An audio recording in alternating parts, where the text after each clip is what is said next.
Projeto Memória do TRT9, houve hoje o Dr. Cláudio Ribeiro, uma das maiores figuras da advocacia trabalhista paranaense de todos os tempos. Muito obrigado por ter aceitado nos dar esse depoimento, Dr. Cláudio. E eu gostaria de iniciar pela sua história, pela sua origem. O senhor nasceu aonde e quando, Dr. Cláudio? Eu sou mineiro, nasci em 1944, começo de 44, janeiro de 44, numa cidadezinha chamada Nova Resende, que é uma quinta cidade mais alta do Brasil, no Alto da Mantiqueira, e perto de Guaxupé, que é a cidade mais conhecida da região, né? Vim para o Paraná com 2 anos de idade, dentro da proposta de ocupação das terras nas margens do rio Paranapanema, que era uma proposta copiada da experiência dos Estados Unidos de avanço para o oeste. Aqui se tentou fazer a ocupação das margens do Paranapanema pelo Manuel Ribas, interventor Manuel Ribas, que é um episódio que vai se desdobrar, inclusive, no norte do Paraná, em luta armada, que durou cerca de 6 anos. Em Porecatu. Porecatu, Centenário do Sul, onde eu vivia. Então, eu, como criança, eu vivi, quer dizer, eu sou testemunha viva, embora criança eu não tenha a memória de muita coisa, né? Depois, eu me interessei, aprofundei o conhecimento sobre todo esse lastro histórico daquela região, e hoje eu conheço os personagens, as datas, como é que tudo se deu e como é que as coisas se desenvolveram, né? Eu conheci as lideranças do movimento de resistência, chamado Movimento dos Colonos. Naquela época, não havia nem na linguagem portuguesa a palavra camponês. Eles eram chamados de colonos. Então, eu vi a revolta dos colonos naquela época. Meu pai tinha um posto de gasolina em Centenário do Sul e fornecia combustível para esse pessoal. Toda noite eles baixavam lá para levar combustível para ajudá-los na resistência, até porque tinha alguns parentes meus que participavam diretamente do enfrentamento. Uhum. O senhor ficou vivendo em Centenário do Sul até quando? Eu vivi entre Centenário e Porecatu, porque eu estudei até o 2º ano do ginasial em Porecatu, né? Lá havia um colégio que era uma espécie de pré-seminário, chamado Colégio Diocesano de Porecatu. Eu vivi lá até o 2º ano ginasial, né? Quando minha família mudou-se para Bela Vista do Paraíso, e em Bela Vista do Paraíso eu passei a minha juventude até os 16 anos. Quando eu resolvi me aventurar na vida e vim para Curitiba sozinho, sem nada. Sem emprego? Sem nada. Sem nada. Eu aqui em Curitiba comecei a minha vida, por incrível que pareça, como cantor na Boate Marrocos, que era ali na Praça Zacarias, um prédio que existe até hoje, né? É a esquina da Marechal Deodoro, com a Muricy.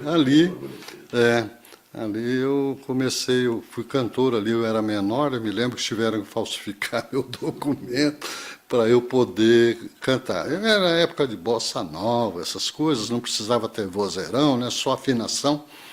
Então eu comecei por aí, mas durou pouco. Em seguida eu fiz concurso para o Aquela época era... Eu fiz concurso naquela época, era IAPB, era IAPB. Fiz concurso, passei também no concurso para o Banestado e acabei optando por entrar no Banestado. Só para os nossos espectadores saber, o IAPB era o Instituto de Previdência dos Bancários. Instituto de Aposentadoria e Pensão dos Bancários. Depois foram todos integrados... Em 1967. 67, isso quando eles acabaram com a estabilidade decenal do trabalhador, que era prevista na CLT, substituído pelo Fundo de Garantia por Tempo de Serviço, né? Foi em 67 isso. 67. E o senhor foi para o Banestado. Fui para o Banestado. E eu já tinha entrado na faculdade em 64, e aí, logo quando eu entrei, eu assumi dentro da universidade o chamado Partido Acadêmico Renovador, que era a área de esquerda da universidade que se organizava por aí, e lutando contra o chamado PAP, Partido Acadêmico Progressista, que na época era comandado pelo Candinho. Candinho, aquele que foi Martins de Oliveira, isso, que desapareceu da política, né? Mas era um quadro da direita, né? Uhum.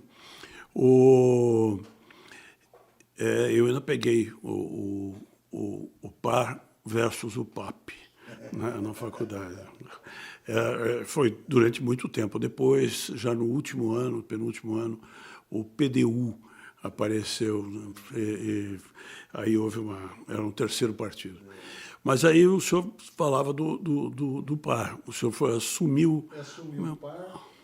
Mas durou pouco tempo, porque em seguida o pessoal com o qual eu me relacionava achava que mais importante era eu ir para o setor, trabalhar no setor bancário. Os sindicatos bancários aqui de Curitiba estavam sob intervenção a partir de 64, né, do golpe de 64, ficou sob intervenção. Então, em 1967, eu começo a desenvolver um trabalho na área bancária. Quando eles abrem o processo eleitoral, 3 anos depois da intervenção, que foi 67, nós já tínhamos... Eu fazia o seguinte, tinha a lista dos bancários, todo final de semana, sábado e domingo, a gente ia para a casa de um bancário. Conversava com ele, com a família, né, tomando pé de toda a situação. Quando abriram o processo eleitoral, nós já tínhamos montado uma chapa com participação de bancários de várias correntes, né? Eu fui candidato a secretário-geral, fui eleito. Na primeira eleição foi anulada, porque a intervenção ainda persistia na federação bancária. Eles conseguiram anular, mas 90 dias depois eles não conseguiram montar nem chapa para concorrer. Nós tivemos 97% dos votos. Então, eu assumi os sindicatos bancários em 67. Aí, ainda em 67, eu, como secretário-geral dos sindicatos bancários, eu fui... A primeira participação minha foi na Convenção dos Bancários do Rio de Janeiro. E, nesta convenção, estabeleci contato com aqueles que tinham um discurso melhor, e nós criamos, então, a partir de 67, um Comitê Nacional de Bancários. Esse comitê teve um papel importantíssimo na organização das greves de 1968, certo? Que é uma greve contra a política de arroxo salarial implementada pela ditadura militar. Que se as pessoas não entenderem que a ditadura militar veio basicamente por 2 razões.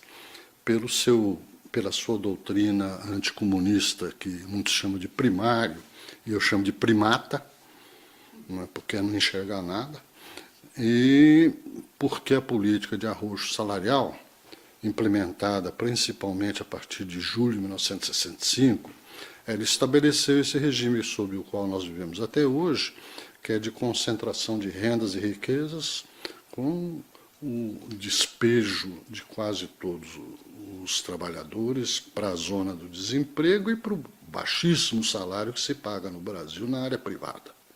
Então é isso. Foi por aí que eu assumi os sindicatos bancários.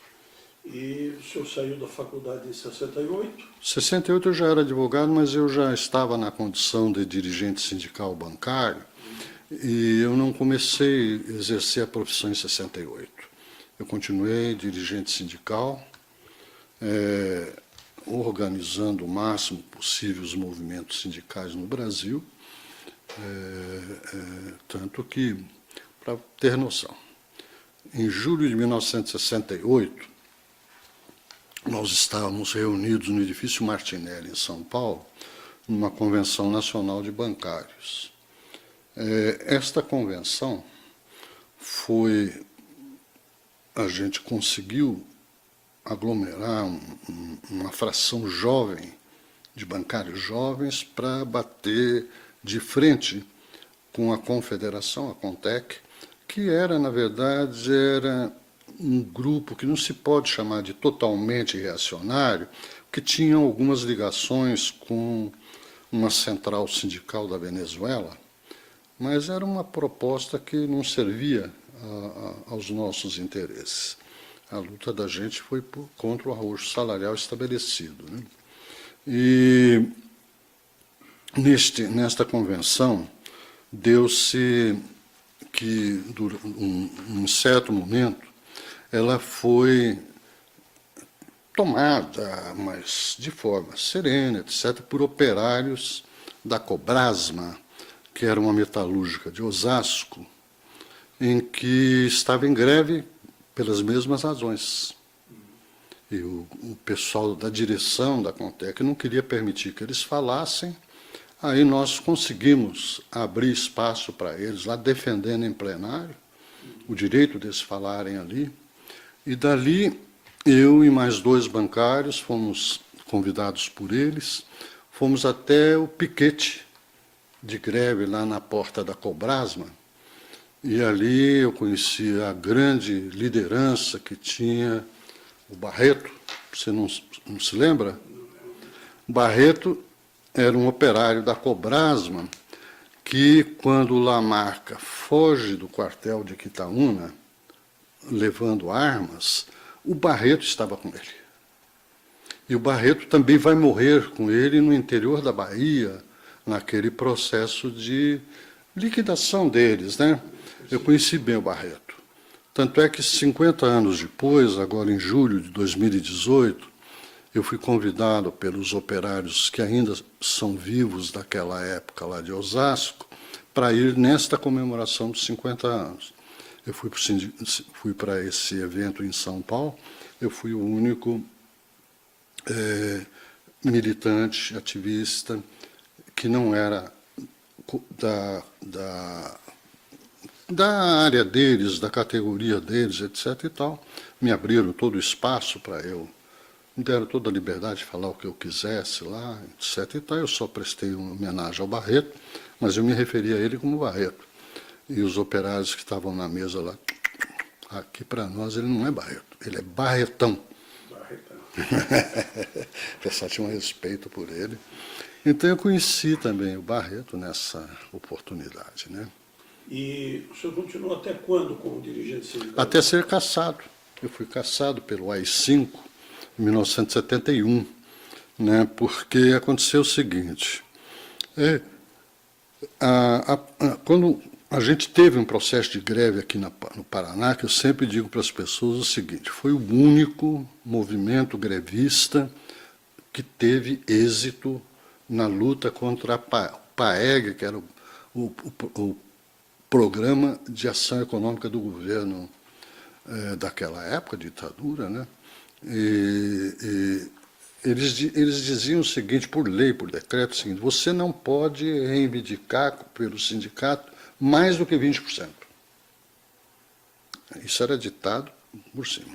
E nós aqui no Paraná, nós reivindicamos 30%, e no processo de greve, que foi em outubro de 1968, 3 dias de greves, eles negociaram com a direção do sindicato, a direção do movimento, eu estava na coordenação, nós conseguimos um reajuste de 25%. Parece nada, mas era 5%, né, a mais, ou 20% no cômputo geral, a mais do que aquilo que eles davam pela lei. E devolveram todas as cláusulas que eles haviam surrupiado pela intervenção no sindicato. Aí entra o adicional por tempo de serviço, a liberação de um dirigente sindical para trabalhar só no sindicato, e outras cláusulas lá que a gente tinham vantagens bastante importantes naquela época. Em 3 dias de greve, eu tive que enfrentar um problema nessa época, Porque é o seguinte, eu fui favorável a assinar pelos 25 e as cláusulas que foram propostas. Isso significava você dar um passo atrás na greve que estava em andamento. A esquerda mais radical me criticou enormemente na Assembleia. Foi feita lá nos sindicatos comerciais, na Rua 15, lá com a Tibagi, né? E não sei mais se é Tibagi, acho que é. Tibagi. Nós tivemos lá um volume imenso de bancários. Eu falei, tudo bem, vocês defendem na Assembleia, eu vou defender o que eu acho que deve ser.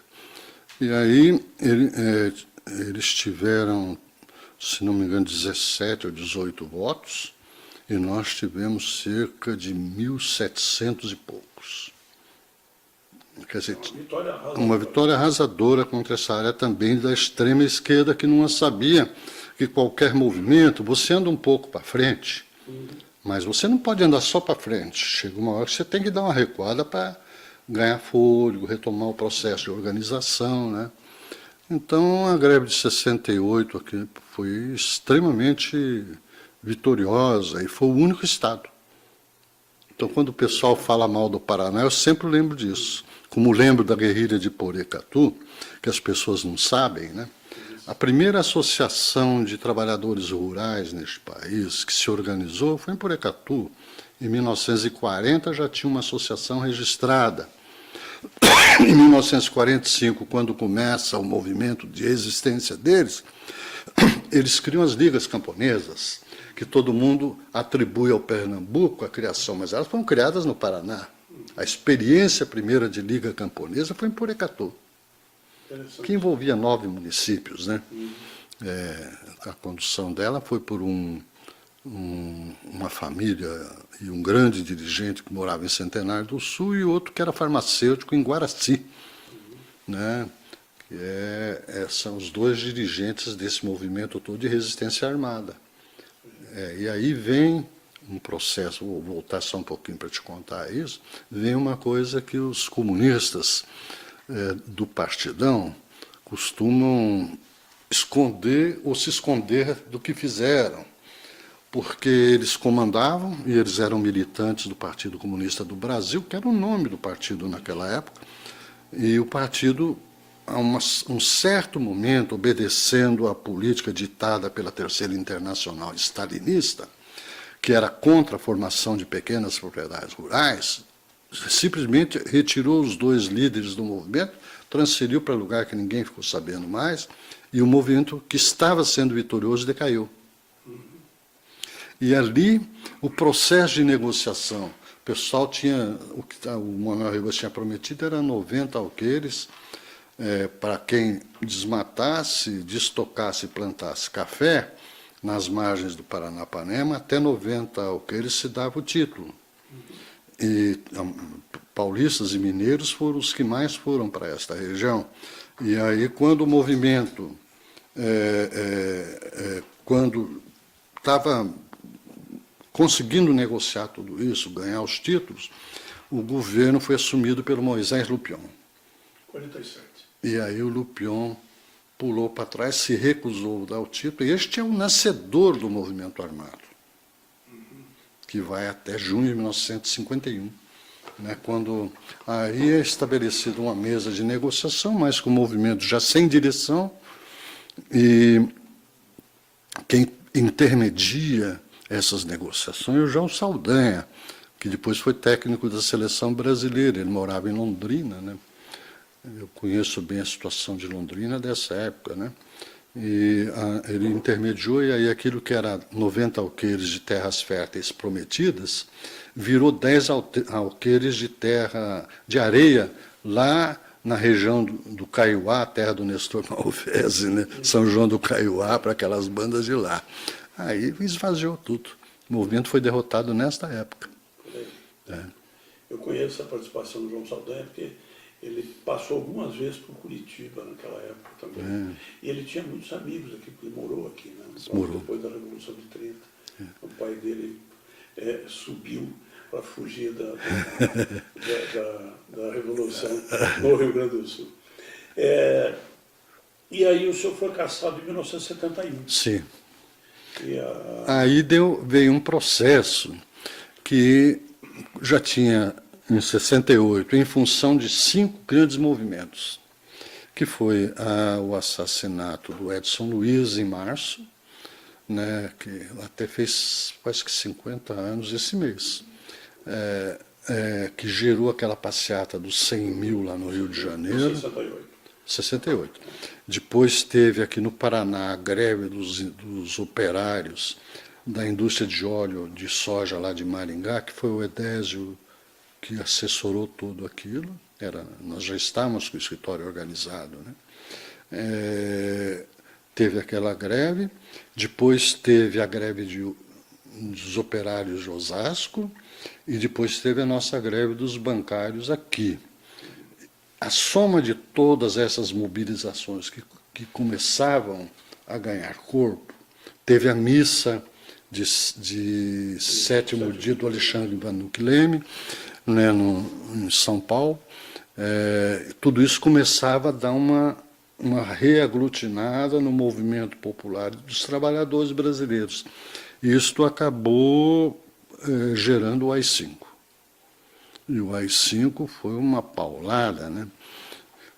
Aí o movimento teve um longo período de refluxo, a gente sofreu muito, né? Eu passei pela prisão. Para dizer bem a verdade, é o seguinte, eu era militante, depois de 67, eu entrei na Ação Popular, que era um movimento de esquerda ligado, o nascedouro dela eram as organizações cristãs do Brasil. Eu não sou religioso, mas eu entrei por aí e fui braço direito do secretário-geral desta organização, que era o Duarte Brasil Lago Pacheco Pereira. Certo? Que, para mim, se eu tivesse que escolher os 3 homens mais inteligentes que eu conheci na minha vida, homens e mulheres mais inteligentes que eu conheci, seguramente o Duarte estaria entre os 3. Uma cultura fantástica, etc. e tal. Duarte foi criador do jornal Opinião, junto com Enio Silveira, né? Depois ele trabalhou na criação do jornal Movimento, que era um jornal contra a ditadura militar, né? E ele estava na clandestinidade. Ele ditava a pauta a partir da clandestinidade, né? Eu sempre estive junto com ele a vida inteira. Nós tínhamos uma amizade muito grande e um companheirismo muito maior. A tal ponto que nós fizemos, há um ano e pouco atrás, um livro, depois da morte dele. Aliás, o livro era para sair em vida, mas ele morreu antes do livro ser editado, que se chama Diálogos com Duarte Pereira, em que se conta todo o nascedouro da Ação Popular. Eu fui militante da Ação Popular, mas fui preso em 1970. Eu já tinha sido preso antes, mas prisões light. Dessas que você é recolhido 1, 2 dias lá, ia aqui para o DOPS, etc. e tal. Mas a de 70 foi pesada, porque o Marighella foi executado em 4 de novembro de 1969. Eu fui preso em 4 de novembro de 1970. E eles me acusavam de ser o cara que estava trabalhando na rearticulação da ALN, Aliança Libertadora Nacional, que era a organização do Marighella. E aí eu sofri muito, passei pelo DOI-CODE, por essas coisas todas. Eu até hoje ando com uma perna menor do que a outra, de tanto pau de arara. Tem alguns momentos na minha cabeça que dá um branco, que é de tanto choque, etc. e tal. Mas eu fui interrogado como se... São Paulo ou aqui? São Paulo. São Paulo. Fui levado para lá. Eu fui preso aqui, mas fui levado para lá. E aí eu tenho um branco na minha cabeça de vez em quando, né, que é resultado de tudo isso. Eles me interrogaram sobre a ALN, eu não sabia nada da ALN, eu não tinha a ver nada com a ALN.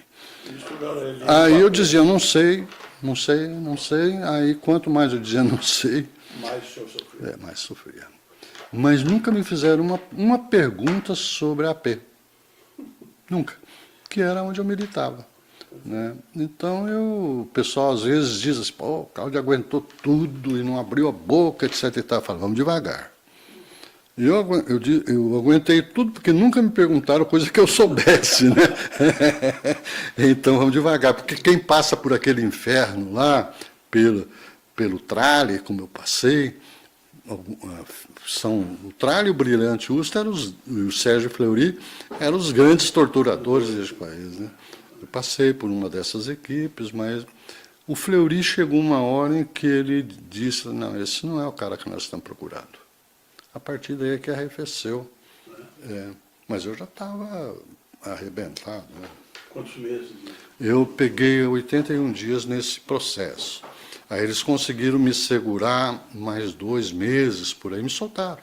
Eles não conseguiram absolutamente provar minha vinculação com nada. Então não tinha razão. E eu tive ajuda. A ajuda dos sindicatos franceses, né? Naquela época de alguns sindicatos do Uruguai, principalmente do setor bancário. Ali do Oicode era no Paraíso, né? na Rua Tutóia. Eu não sei se eu fui exatamente ali, tá? Eu tive lá revisitando o local, eu não consegui identificar. Eu sei que eu fui para longe. Eu estava num camburão, dava pela noção de direção que tomou, foi para São Paulo, mas eu não identifiquei a Tutóia. Não sei para onde é que me levaram. Então, isso eu nunca consegui descobrir. Certo? Então, esse fato, eu pouco falo sobre ele, porque eu tenho cuidado de não falar coisas que estão apenas na minha imaginação. Ou seja, tem muitas coisas, houve uma quebra no meu raciocínio, na minha memória. E eu, então, procuro falar sobre esses fatos com muitas reservas, para não ter que falar coisas que possam ser equivocadas. Uma curiosidade pessoal, houve um amigo meu, Nilmário Miranda, que ficou no Odoicó da Rua Tutóia e depois foi para o Carandiru, nessa mesma época. O Nilmário Miranda é mineiro, né? Mineiro, conterrâneo. Eu sei quem que é. Foi candidato do PT, Eu acho que ele está prefeito de Belo deputado Horizonte. federal atualmente. Não sei se ele está de novo. Eu acho que ele foi está. deputado federal. Ele está vinculado aí, principalmente ao Ministério de Direitos Humanos do Silvio de Almeida. Exatamente, sempre esteve. Eu não sei se está na Comissão Nacional de Anistia, provavelmente esteja, né? E aí o senhor foi solto em São Paulo. Eu só estou aqui. Foi solto e voltou, lhe trouxeram de volta. Fizeram essa gentileza? Me deixaram ali na Praça Rui Barbosa, em frente àquela igreja, e me jogaram lá. Eu estava um trapo. E ali eu consegui, as pessoas ali me ajudaram a levantar, sentar num banco, etc. E eu tinha um tio que morava a 200 metros dali, na Visconde de Guarapuava. Aí eu fui para a casa dele. Aí passei por um processo de recuperação em hospitais, né? Uns 2 meses por aí me cuidando. E aí eu simplesmente retornei e reassumi minhas funções no sindicato. Mas foi caçado nesse dia. Por isso que eles me caçaram, porque eles viram que podiam fazer o que quisessem, aí eles caçaram e fizeram intervenção de novo, né? Perfeito. E aí o senhor, sem alternativa, foi para o direito.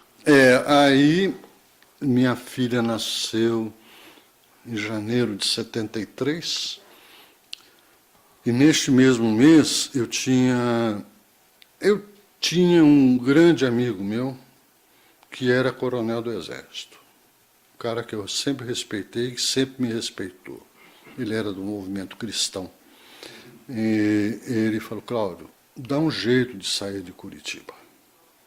Aí eu conversei bastante com ele e tudo, e acabei indo para Pato Branco. Ajeitei lá com o Jacinto Simões, que era um deputado estadual caçado, e ali eu retomei, comecei a minha vida como advogado de fato. Depois levamos o Geraldo Vaz, o Luiz Salvador, que já é falecido, né? O Olímpio, que ainda atua na Justiça do Trabalho.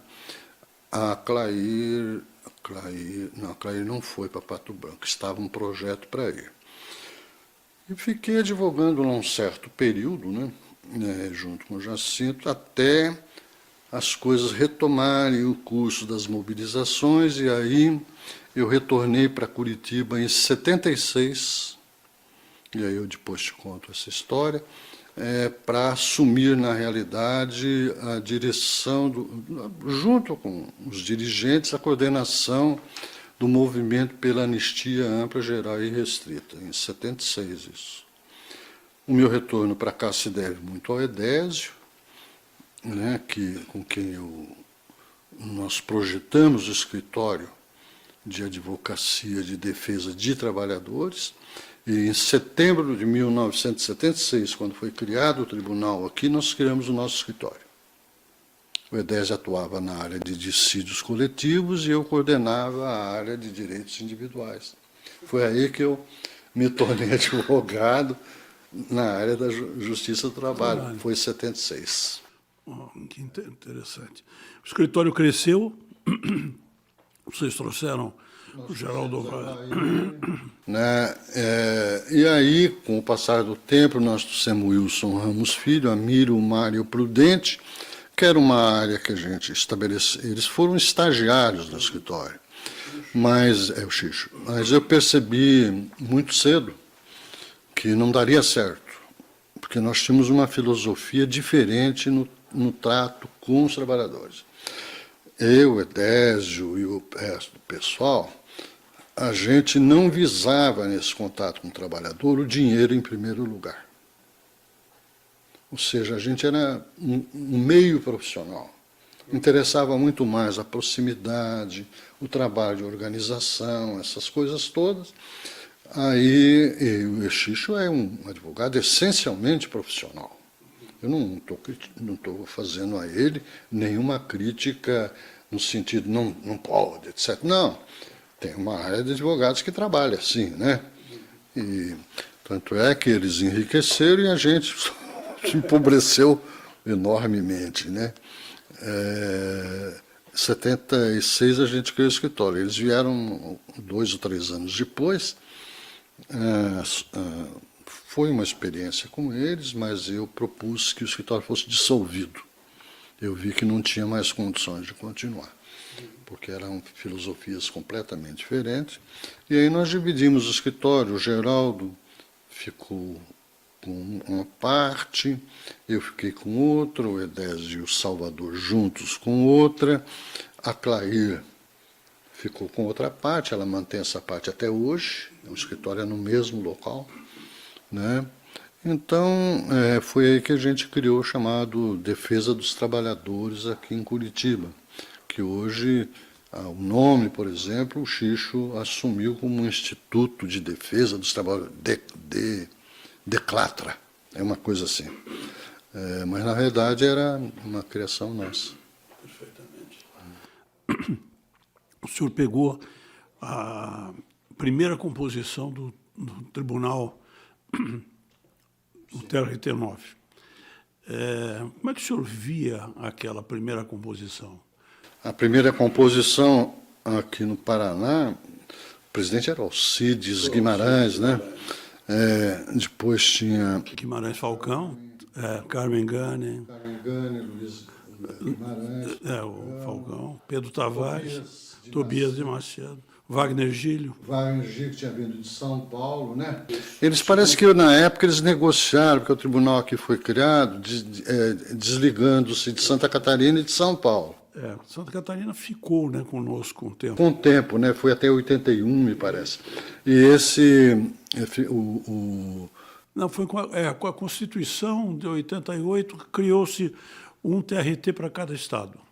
Mas o de Santa Catarina foi em 1981, a 12ª região. Não sei se foi antes, então, da Constituição, pode ter sido. Foi antes, foi em 81. Que daí ficamos só o 9º. Eu acho que o Antero, se não me engano, estava... Acho que ele ainda estava na procuradoria, né? Ele entrou pela vaga de procurador. Né? Daí entrou na vaga de Procurador, né? Mas o primeiro na vaga de procurador foi o Alcides. Mas ele entrou no lugar do Alcides, é isso aí, né? Que ele vem daí, né? É verdade. Aí teve uma turma, me lembro bem do que me passa pela memória, me lembro bem da sessão de julgamento, do primeiro julgamento de dissídio coletivo, que foi feito lá no prédio da Dr. Febre, 1212, né? Lá na Dr. Febre, eu me lembro da sustentação do Edésio. Me lembro da sustentação do Edésio. Era a área dele, dissídio. Era dele, né? E ele sustentando lá, ele era um cara, o Edésio, eu tinha divergências políticas com ele, porque é um social-democrata. Né? Eu estava um pouco mais à esquerda que ele, né? Mas o respeito era imenso. Nós resolvíamos os nossos problemas conversando. Tanto é que eu coordenava o escritório e liberava o Edésio para ser o que quisesse, né? Aí, nesse processo da Justiça do Trabalho, eu queria lembrar para vocês, a criação do TRT, que foi em 76, já está falada, né?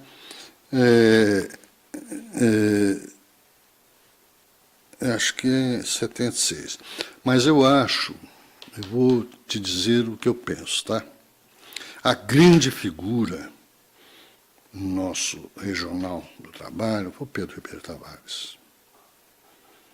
Pedro era um cara, esse tribunal, metade do que ele existe se deve ao Pedro.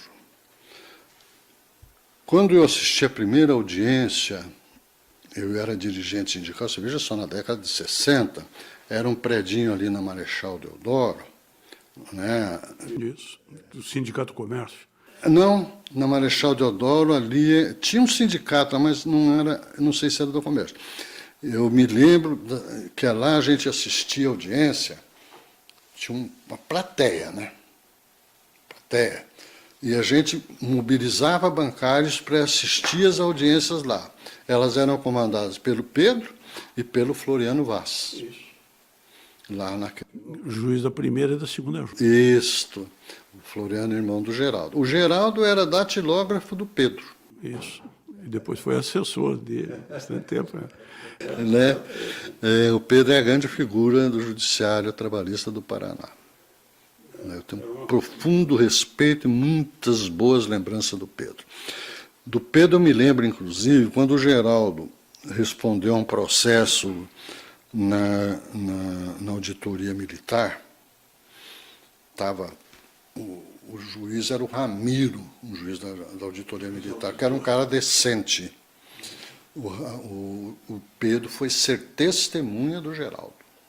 Eu me lembro exatamente da chegada do Pedro Tavares lá na auditoria militar, naquela época, um juiz do trabalho.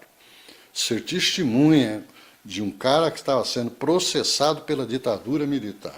O Pedro foi lá, deu um depoimento a favor do Geraldo, maravilhoso sobre todos os aspectos, e o Ramiro foi cumprimentá-lo na chegada dele, na porta.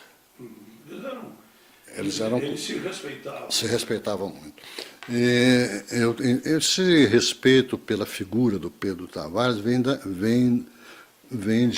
da realidade, da prática, da atividade, daquilo que era ato concreto, não era uma mera formalidade. Meu respeito pelo Pedro perdurou a vida inteira.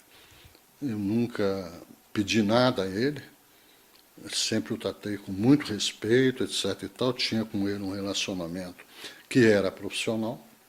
Eu não tinha proximidade com ele, além desse limite, né? Mas eu tinha um profundo respeito pelo Pedro. Como tive pelo Floriano. Né? O Floriano teve aquela tragédia familiar ali na Santos Andrade, né? Você deve saber, né? E ele não se aguentou aqui em Curitiba, pediu transferência para São Paulo. Em São Paulo ele desempenhou um papel fantástico na denúncia da corrupção no Tribunal Regional do Trabalho de São Paulo, naquela construção do Nicolau, né? O chamado Lalau, construção do prédio lá da Justiça do Trabalho, que o cara estava mordendo dinheiro, né? E o Floriano denunciou tudo. O Floriano era um cara correto. Eu fiz filosofia junto com ele, viu? Que interessante. Aquilo era uma licitação vencida pelo empresário Luiz Estevão, de Brasília, absolutamente fraudulenta. Eu não me lembrava do nome, mas sabia que era alguém famoso. Não me lembrava mais. O senador Cassado também. E aí envolvia um apartamento em Miami, né? Umas coisas, uma vergonha aquilo. Então, são dois juízes que marcaram e marcariam a vida de qualquer profissional. Pela atitude deles em audiência, pela atitude na vida, né? Perfeitamente. O senhor pegou a Justiça do Trabalho no início ainda, né? Sim. E hoje ela está espalhada pelo Paraná todo. Eram poucas as juntas, né? E hoje não, hoje a gente tem o Paraná coberto pela Justiça do Trabalho. Na minha opinião, houve uma melhora essencial, exponencial da Justiça do Trabalho. Mas o senhor pegou ela no início ainda de se fazer petição na máquina de escrever. Né? E o senhor, como é que o senhor viu a chegada do processo eletrônico? O senhor já estava... Só podia dizer que vi com bons olhos, né? Para você ter noção, eu vou te contar um episódio. Eu tinha organizado um escritório, naquela época, não existia esse negócio de você procurar uma jurisprudência no computador, essas coisas todas, né?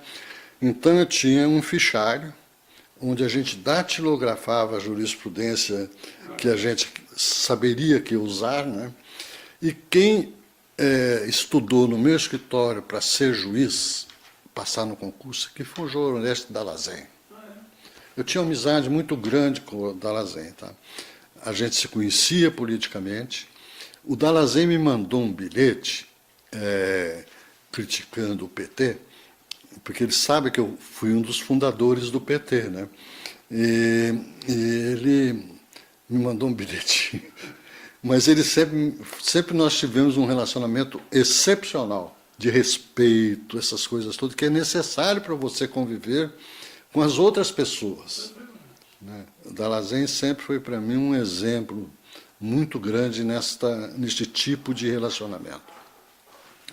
Ele foi transferido para Guarapuava, e você sabe que Guarapuava é uma praça que a Justiça do Trabalho, os juízes que passam por lá sofrem uma pressão enorme dos grandes empresários lá, dos alemães, né, de Entre Rios.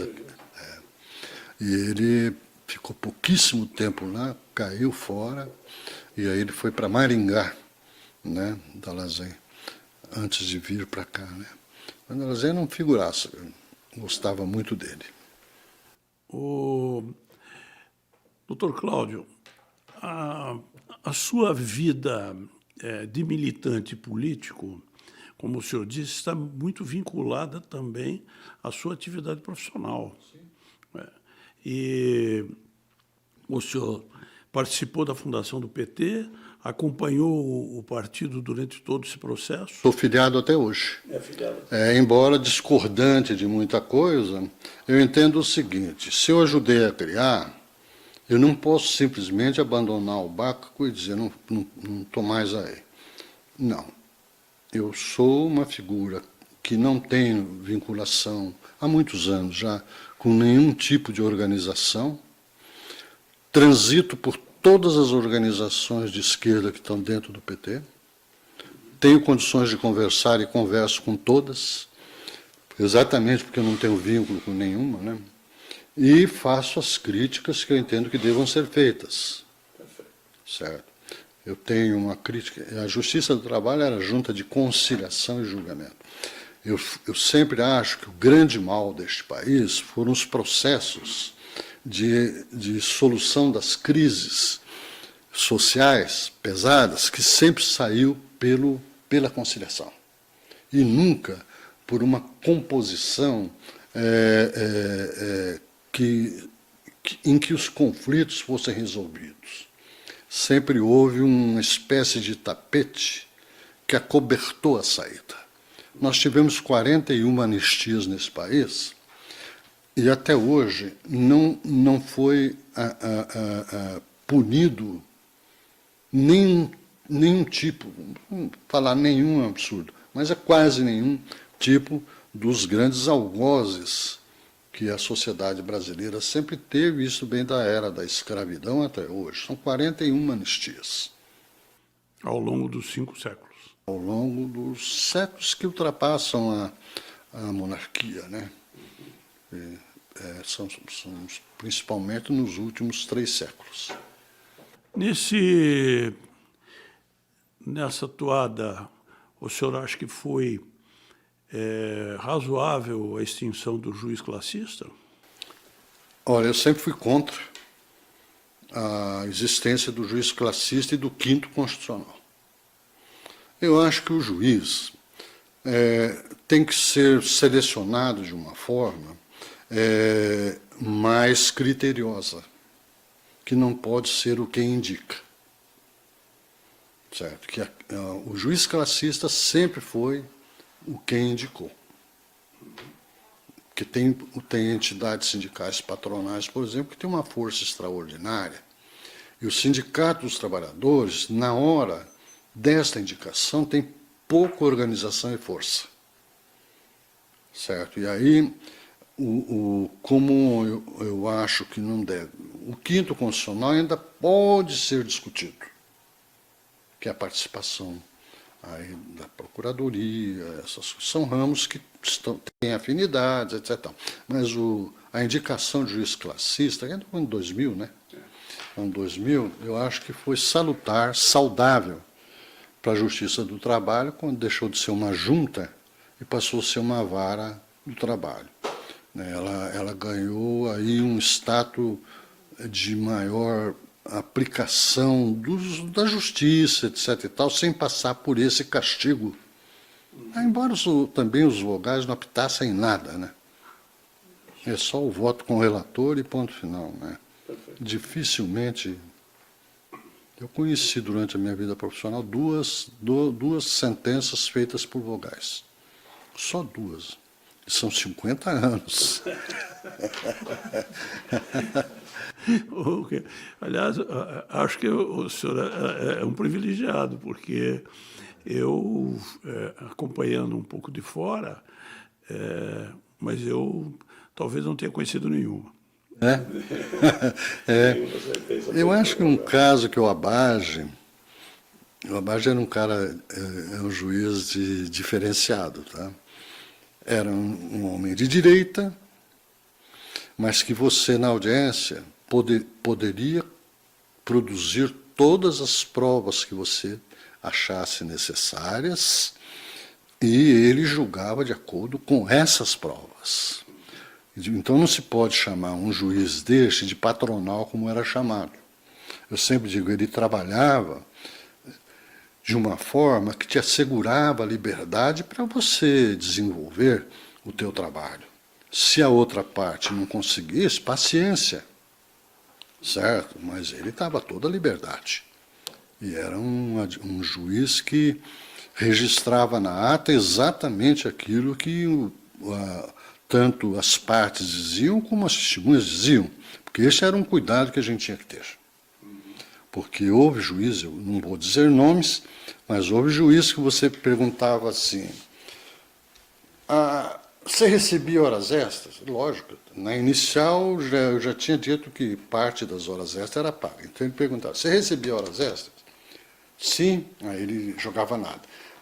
Recebia as horas extras. Esse as aí liquidava com o pedido. Incluía tudo. Incluía tudo. E a despeito de ele fazer isso, eu era muito amigo, acompanhei, era vizinho, acompanhei até o falecimento dele, amigo dele. Era um juiz de extrema-direita. Se hoje estivesse nesta situação, hoje seria um bolsonarista fanático, né? Mas era um cara com quem eu dialogava muito, fora né? E havia muito respeito, etc. E tal. Comigo ele, a partir desse dia, nunca mais tentou fazer. Nada. Há há um episódio, inclusive, de que ele mudou seu voto naquele caso do arquivamento das ações dos funcionários do consórcio lá de Foz do Iguaçu, já na gestão Tobias. Ele havia votado pelo arquivamento, aí o Pedro Tavares concordou com a alegação acho que foi o Glombe, um advogado do outro lado, que alegou que não poderia haver um arquivamento se não houvesse citação de todos os autores. Pessoal para comparecer na audiência. E aí o Pedro Tavares deu uma Isso aula. foi uma discussão que houve muito na Justiça do Trabalho. E aí aquilo foi reanalisado e o Abage mudou seu voto. Mas esse que eu estou falando não está se referindo ao Abage. Não, eu sei disso. Esse é outro juiz. Mas é que eu aproveitei que o senhor tinha falado do Abage. Diferente. Gostava muito dele. Engraçado, ele nunca fez concurso, né? Ele foi nomeado. Né? O Rubens Stimann também era um juiz, pelo menos nas audiências que eu participava, era muito correto. Eu tinha um especial apreço por ele nas audiências, né? Eu tive uma coisa na vida. Como eu era advogado, eu sempre evitei de ter amizades com juízes. Por exemplo, eu não vou em festa, jantares, essas coisas com juízes. Porque isso tira um pouco da independência que a gente deve ter. Eu sempre fiquei meio de fora, e isso não me impediu de ser amigo de alguns, mas de não ter convivência mais íntima, nos redutos mais íntimos, essas coisas, né? Que isso que é perigoso. Mas acho que eu fui amigo de todos, eu nunca tive briga pessoal com ninguém, nunca tive nenhuma discussão pessoal com ninguém na Justiça do Trabalho. Nunca. O senhor acha que a Justiça do Trabalho cumpre, nessa sua jornada aí de 80 anos, mais de 80, a sua função de ser uma casa que prega a paz social? Eu uma vez, numa audiência, e eu vou te contar isso porque isso explica tudo. Eu estava fazendo uma audiência em que eu estava reclamando uma coisa em torno de R$180 para um trabalhador. E o advogado da parte contrária, que era filho de um desembargador aqui do tribunal, me fez uma crítica na audiência. Poxa, doutor, Vossa Excelência vai se dedicar a uma papá, né? Eu falei, olha, é muito simples de você entender. Eu me dedico por uma simples razão. Você acha que seria melhor eu sugerir, então, para o trabalhador e conversar diretamente com o patrão, no enfrentamento pessoal? O trabalhador acha que tem direito a esses R$180. Eu levo para o judiciário exatamente porque, no judiciário, este conflito é mediado. E a Justiça do Trabalho cumpre esse papel. Então, eu acho que na mediação é extremamente importante o papel que o judiciário cumpre, porque ele evita exatamente a selvageria, a violência neste relacionamento. Então, como órgão, como instituição, né, ela cumpre esse papel muito bem. Eu não estou dizendo que vai evitar todos os conflitos, porque isso é impossível no mundo, principalmente no mundo que nós estamos vivendo hoje, mas que ela evita os conflitos, pelo menos de 95% daqueles que pelo menos demandam aqui no judiciário, o papel é importante. Eu defendo a Justiça do Trabalho exatamente porque ela figura aí com uma mediadora capaz de pacificar conflitos. Eu só sinto que às vezes a pacificação seja feita pela conciliação. A conciliação é quando os conflitos não são resolvidos.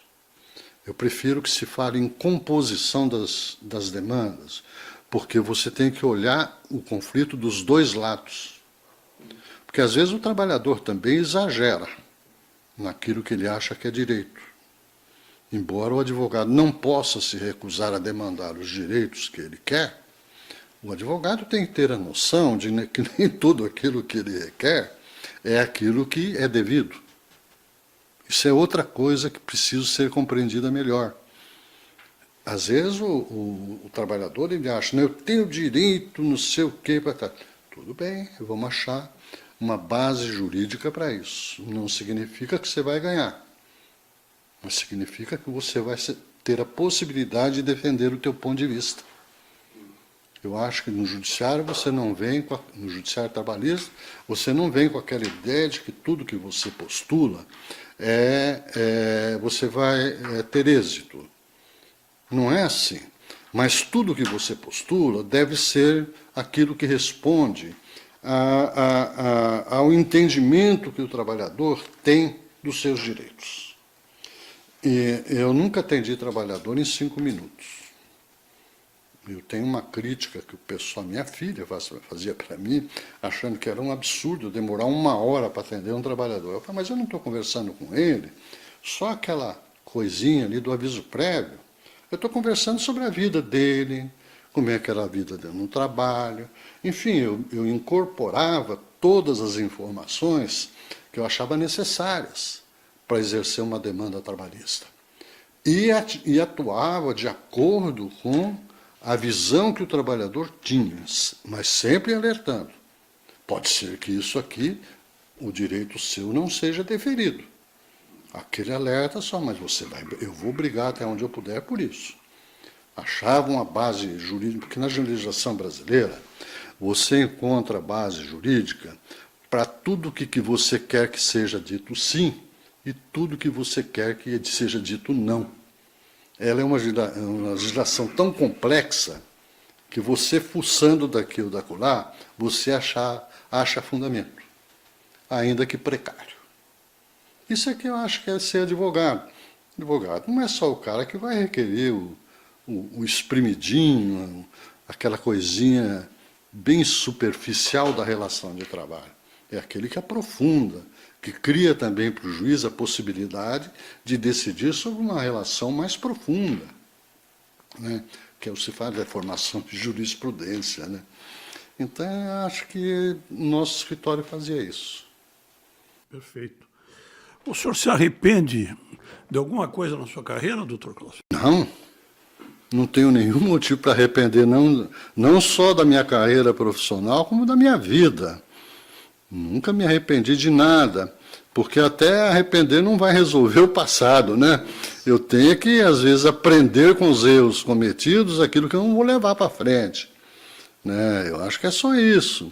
Eu sempre sigo o ensinamento do Oswald de Andrade, que é naqueles manifestos dele, né? Pau-Brasil, etc. e tal, que ele diz que nós somos o resultado da contribuição milionária dos nossos erros e não dos nossos acertos, né? São os erros que nos ensinam.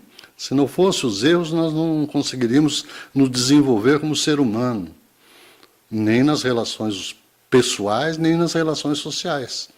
Se a gente não aprender com os erros, a gente não evolui, né? É assim que eu aprendi a encarar as coisas.